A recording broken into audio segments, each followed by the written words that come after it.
இது எனது சாபமாகும். வேள்வியில் உதித்தவள் தரும் சாபம்.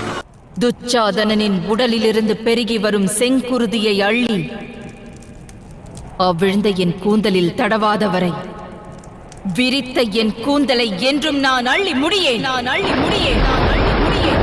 என்ன விரதம் ஏற்றாய் நீ அம்மா, நெஞ்செல்லாம் இறைவியாய் நின்றாய் அம்மா.